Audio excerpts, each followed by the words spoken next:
play which in years to come, and it will be read and it will be studied, will say 2019 next to the date of its release, because that is a brand new New Zealand play written for this town and for the now, and it's called E.Q.C.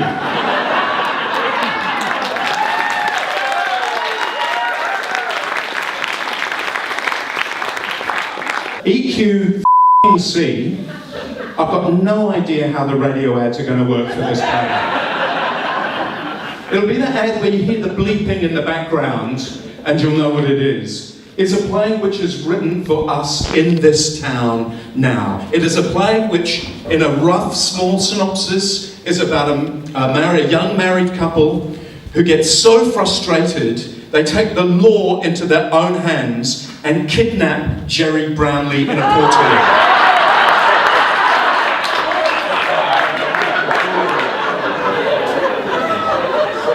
Here to chat in conversation with me on the playwright's couch is the writer of E.Q.C. Ladies and gentlemen, Christina Stachurski.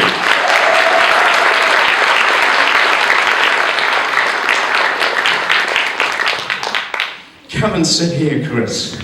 Now, how did this play come about? Well, I'd like to start answering that question by reading a letter to the press. There have been many letters to the press about E.Q.C, but this one stands out. Thank you, E.Q.C/Fletchers. I would like to thank you for all that you've done for me. You have taught me how to fight when I was no fighter. You have taught me that New Zealand is as corrupt as hell. You have taught me never to allow E.Q.C into my home without an advocate or honest professional working for me. You have taught me to record every conversation with you. You have taught me that it costs to prove that you are deliberately deceitful, but those costs are so worth it. You have taught me what a Royal Commission of Inquiry is, and I so hope E.Q.C was investigated this way. And that's Catherine Gray Van Horst from Mount Pleasant, and she was just one of the many thousands of people who have suffered at the hands of this taxpayer-funded entity which is designed to help people.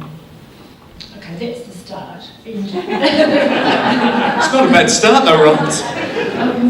Back in 2015, at the height of people's misery and frustration and agony, I came to the theatre here and saw Mark Hadlow in Greg Cooper's play Mammal, or Middle-Aged Man in Lycra. It's set in contemporary New Zealand, and the world of the play was like a condensation of the world of the audience. Hadlow was brilliant, as usual. He got distracted and lost his lines. He recovered, and the audience loved it and hung. And through the rest of that performance, the audience was absolutely united as one. The air was electric, energy buzzed through our bodies and minds, and everyone had a massive grin on their face as they walked out of the theatre. And it was then that I thought that maybe there was something I could do to help fight against the misery wreaked by E.Q.C and its bastard offspring, E.Q.R. Fletchers. It's not such a snappy title, that one.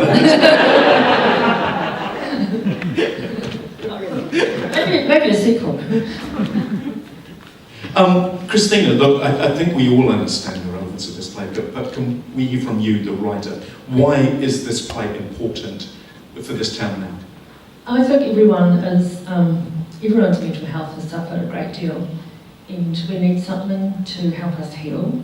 That sounds a bit dicky, but you know what I mean. And according to two leading professors in clinical psychology, this is the quote, humour and laughter play an important role in the maintenance of both psychological and physiological health and well-being in the face of stress. So if that's just stress, imagine what it is in the case of mega stress. A neuroscientist, Robert Provine, tells us that people are 30 times more likely to laugh in company. It's amazing, 30 times, and the larger the group, the greater the laughter.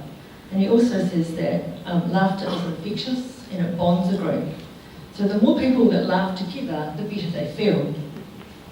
John Vorhaus, who's an international expert on comedy, tells us that good comedy is based on the truth and pain of the audience's shared experience. In that case, post-earthquake Christchurch has to be prime material for a play to make you scream with laughter and feel a lot better afterwards. Excellent. Now, if you had to sum up, what sort of genre is E.Q.C? Well, it's a comedy. It's got an added element. It's got revenge as well. We've been so powerless that at least we can come to the theatre for 2 hours and see stuff dealt out to those who've dealt out for us for so long and made us so miserable. Ladies and gentlemen, Christina Stachurski.